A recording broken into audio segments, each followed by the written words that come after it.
ഒരിക്കലും നിന്ന് പോകാൻ സാധ്യതയില്ലാത്ത കുറച്ച് ബിസിനസ് ഐഡിയകളെ കുറിച്ചാണ്. ഞാൻ അധികം വലിച്ചു നീട്ടുന്നില്ല. അപ്പൊ ആദ്യത്തെ നമ്മൾ ഓൺലൈൻ സ്റ്റോർ അല്ലെങ്കിൽ ഇ കൊമേഴ്സ് അതിനെ കുറിച്ചിട്ടാണ് പറയാൻ പോകുന്നത്. കാരണം ഇന്നെല്ലാവരും ഈ നേരിട്ട് പോയി ഷോപ്പുകളിൽ പോയി പ്രൊഡക്റ്റ് പർച്ചേസ് ചെയ്യാനായിട്ട് കൂടുതൽ ഓൺലൈൻ ത്രൂ പർച്ചേസ് ചെയ്യാണ്. ഇത് ആമസോൺ, ഫ്ലിപ്കാർട്ട് അതുപോലെയുള്ള ആപ്പുകളിൽ നിന്നാണ് ഒരുവിധം എല്ലാവരും പർച്ചേസ് ചെയ്യുന്നത്. അപ്പൊ അതിൽ നമ്മുടെ ഒരു പ്രൊഡക്റ്റ് ഇടാണ്. ഇപ്പൊ ആമസോണിൽ ഞാൻ എന്റെ ഒരു പ്രൊഡക്റ്റ് സെല് ചെയ്യാണ്. ഞാൻ എന്റെ എല്ലാം നല്ല പാക്കറ്റിങ്ങും നല്ല ബ്രാൻഡിങ് നെയിമും എല്ലാം കൊടുത്തൊരു പ്രൊഡക്റ്റ് നല്ല ക്വാളിറ്റിയിൽ ഞാൻ അത് സെയിൽ ചെയ്യാനിട്ടു. അതൊരാൾ മേടിച്ചു. അപ്പൊ അതിന്റെ റേറ്റിംഗ് ആൾ 5 സ്റ്റാർ തന്നെ കൊടുത്തു. നിങ്ങൾക്ക് എല്ലാവർക്കും അറിയായിരിക്കും ഒരു പ്രൊഡക്റ്റ് മേടിക്കണമെങ്കിൽ നമ്മളെല്ലാവരും അതിന്റെ റേറ്റിംഗ് നോക്കും. അങ്ങനെ 5 സ്റ്റാർ ആൾ കൊടുക്കുകയാണെന്നുണ്ടെങ്കിൽ പിന്നെ രണ്ടാമത് നമ്മൾ ഇടുന്ന പ്രൊഡക്റ്റിന് നമ്മൾ മുൻപന്തിയിൽ കുറച്ചും കൂടി റെക്കമെൻഡേഷൻ ആമസോൺ തന്നെ ചെയ്തു പോകും. അങ്ങനെയുണ്ട്. നമ്മൾ കുറച്ച് നമ്മുടെ പ്രൊഡക്റ്റിന് ആൾക്കാർ എത്രത്തോളാണോ റേറ്റിംഗ് കൊടുക്കണം, നല്ല രീതിയിൽ റേറ്റിംഗ് കൊടുക്കുകയാണെങ്കിൽ പിന്നീട് നമ്മൾ ഇടുന്ന പ്രൊഡക്റ്റിന് കുറച്ചും കൂടി സെയിൽ ചെയ്യാനുള്ള സാധ്യത കൂടുതലുണ്ട്. അപ്പൊ ഈ ഐഡിയ നിങ്ങളൊന്ന് മനസ്സിൽ വെക്കുക. കാരണം ഇപ്പോൾ ആരും നമ്മൾ നേരിട്ട് ഷോപ്പുകളിൽ പോയി പർച്ചേസ് ചെയ്യണില്ല. ഇനി വരാൻ പോകുന്ന കാലഘട്ടത്തിലും ഈ ഓൺലൈൻ പർച്ചേസിംഗ് ആയിരിക്കും ഏറ്റവും കൂടുതൽ നടക്കുക. നിങ്ങളെല്ലാവരും ഇപ്പൊ തന്നെ അങ്ങനെ ഒരു ബിസിനസ് സ്റ്റാർട്ട് ചെയ്യുകയാണെന്നുണ്ടെങ്കിൽ ഒരിക്കലും അതിനൊരു ലോസ് വരാൻ സാധ്യതയില്ല എന്നുള്ളത് നിങ്ങൾ മനസ്സിലാക്കാം കേട്ടോ. ക്ലൗഡ് കിച്ചൺ, ഓപ്പൺ കിച്ചൺ, അതായത് ഓൺലൈനായിട്ട് ഫുഡ് ഡെലിവറി ചെയ്യാൻ നോക്കാം. ഈ FSSAI ഫുഡ് ആൻഡ് സേഫ്റ്റി നമ്മൾ സ്വിഗ്ഗി, സൊമാറ്റോ അങ്ങനെയുള്ള ആപ്പുകളൊക്കെ രജിസ്റ്റർ ചെയ്തിട്ടുണ്ടെങ്കിൽ നമുക്ക് ഈസി ആയിട്ട് വീട്ടിലിരുന്നുകൊണ്ട് തന്നെ ഫുഡ് ഓൺലൈനായിട്ട് സെയിൽ ചെയ്യാൻ പറ്റും. നമ്മുടെ വീട്ടിൽ എന്താണോ ഉണ്ടാക്കണത് അത് കുറച്ചും കൂടി ക്വാണ്ടിറ്റി കൂടുതൽ ഉണ്ടാക്കിയിട്ട് നമ്മൾ ആൾക്കാരിലേക്ക് എത്തിക്കുകയാണ് ചെയ്യുന്നത്. കാരണം നമ്മൾ അതിന് എക്സ്ട്രാ ഒരു എഫേർട്ട് ഇടേണ്ട ആവശ്യമൊന്നും ഇതിലില്ല.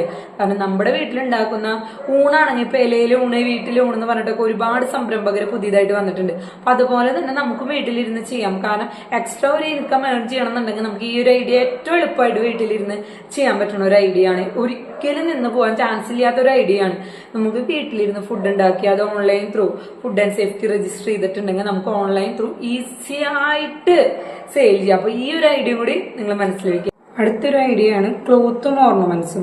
അത് നമുക്ക് സ്റ്റിച്ചിങ് അറിയാവുന്ന ആൾക്കാരാണെങ്കിൽ ഹോൾസെയിലായിട്ട് നമുക്ക് മെറ്റീരിയൽസ് എടുത്ത് സ്റ്റിച്ച് ചെയ്ത് അവരുടെ ക്ലോത്തുകൾ എന്താണോ സ്റ്റിച്ച് ചെയ്യണത്, ചുരിദാർ, നൈറ്റി എന്താണോ നിങ്ങൾക്ക് താല്പര്യം അത് സ്റ്റിച്ച് ചെയ്ത് നമുക്ക് ഓൺലൈൻ ത്രൂ സെയിൽ ചെയ്യാൻ പറ്റും. ഓൺലൈൻ ത്രൂ ആയാലും ഇല്ലെങ്കിൽ നമ്മുടെ ലോക്കൽ ഷോപ്പുകളിലായാലും നമുക്ക് സെയിൽ ചെയ്യാൻ പറ്റും. അതുപോലെ തന്നെയാണ് ഓർണമെന്റ്സ്. ഇപ്പോഴത്തെ ട്രെൻഡിങ് അനുസരിച്ചുള്ള ഓർണമെന്റ്സ് നിങ്ങൾ ഹോൾസെയിലായിട്ട് വാങ്ങിച്ചിട്ട് നമുക്ക് ഓൺലൈനിൽ സെയിൽ ചെയ്യാൻ പറ്റും. അതല്ലാന്നുണ്ടെങ്കിൽ നിങ്ങൾ എന്തൊരു കാര്യം ചെയ്യുമ്പോഴും ഗൂഗിൾ ബൈ ബിസിനസ്സിൽ നിങ്ങൾ രജിസ്റ്റർ ചെയ്തിടുക.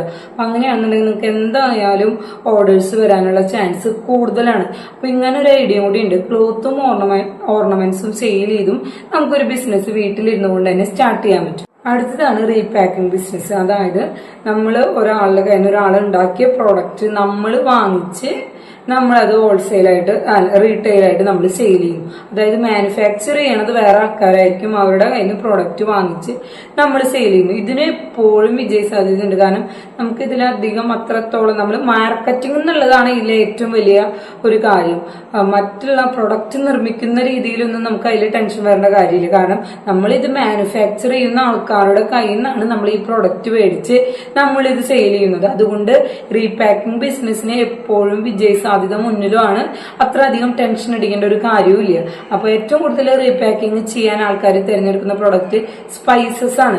അപ്പോൾ സ്പൈസസ് മാത്രമല്ല, എല്ലാ പ്രോഡക്റ്റും, ഇലക്ട്രോണിക് പ്രോഡക്റ്റ് ആയാലും എന്തൊരു പ്രോഡക്റ്റും നമുക്ക് റീപാക്കിംഗ് ചെയ്ത് സെല് ചെയ്യാൻ പറ്റും. അപ്പൊ അതിന് നമുക്ക് ആവശ്യം പേക്കർ ലൈസൻസ്, അതുപോലെ തന്നെ ഫുഡ് ഐറ്റംസ് ആണ് പാക്ക് ചെയ്യണമെന്നുണ്ടെങ്കിൽ FSSAI ലൈസൻസ്, അതുപോലെ തന്നെ GST.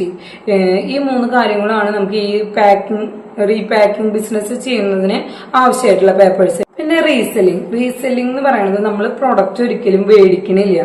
നമ്മൾ ഒരു ഹോൾസെയിൽ ഡീലറെ കണ്ട് സംസാരിച്ച് ഞങ്ങൾ ഓർഡേഴ്സ് എടുത്തിട്ട് വരാം അതിനുശേഷം മാത്രമേ നിങ്ങളുടെ നിന്ന് പ്രൊഡക്റ്റ് മേടിക്കുള്ളൂ എന്ന് പറഞ്ഞ് അവരെ കൺവിൻസ് ചെയ്യിപ്പിക്കാം. പിന്നെ നിങ്ങൾ നമുക്ക് പ്രൊഡക്റ്റ് തരുമ്പോൾ ഇപ്പോഴും ഹോൾസെയിൽ റേറ്റിന് വേണം തരാനുള്ളതും നിങ്ങൾ അവരെ പറഞ്ഞ് കൺവിൻസ് ചെയ്യിപ്പിക്കുക. അതിനുശേഷം മാത്രം നമ്മൾ അവരുടെ പ്രൊഡക്റ്റ് എന്താണോ അവരുടെ പ്രൊഡക്റ്റിന്റെ വീഡിയോസും ഫോട്ടോസും ഒക്കെ എടുത്തതിന് ശേഷം നമ്മൾ നമ്മുടെ സോഷ്യൽ മീഡിയയിൽ പബ്ലിസിറ്റി ചെയ്ത് അതിന് ഓർഡേഴ്സ് എടുത്തിട്ട് അവർ നമുക്ക് 100 രൂപയ്ക്കാണ് പ്രൊഡക്റ്റ് തരണമെന്നുണ്ടെങ്കിൽ നമ്മുടെ ലാഭം കൂടി കൂട്ടി ഒരു 100 രൂപ കൂടി എക്സ്ട്രാ കൂട്ടി 200 രൂപയ്ക്ക് നമ്മൾ ആ പ്രൊഡക്റ്റ് നിങ്ങൾ കസ്റ്റമേഴ്സിന് കൊടുക്കാൻ നോക്കാം. അങ്ങനെയാണെന്നുണ്ടെങ്കിൽ നമുക്ക് എക്സ്ട്രാ ഒരു ലാഭം മതിയെന്ന് കിട്ടി. എന്നാൽ നമുക്ക് പ്രൊഡക്റ്റ് മുന്നേ എടുത്തിട്ടുള്ള ടെൻഷനും കാര്യങ്ങളും ഒന്നുമില്ല.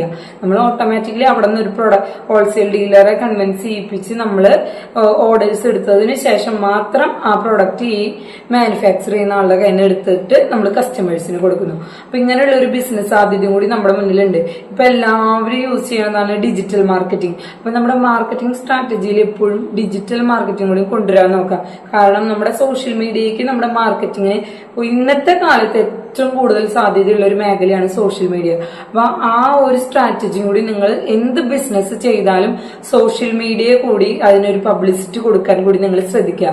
ഇതുപോലെയുള്ള ബിസിനസ് ഐഡിയകൾക്ക് വേണ്ടി നമ്മുടെ ചാനൽ സബ്സ്ക്രൈബ് ചെയ്യാനും മറ്റുള്ളത് ഷെയർ ചെയ്യാനും ഇഷ്ടമായി ലൈക്ക് ചെയ്യാനും നിങ്ങൾ മറക്കുക.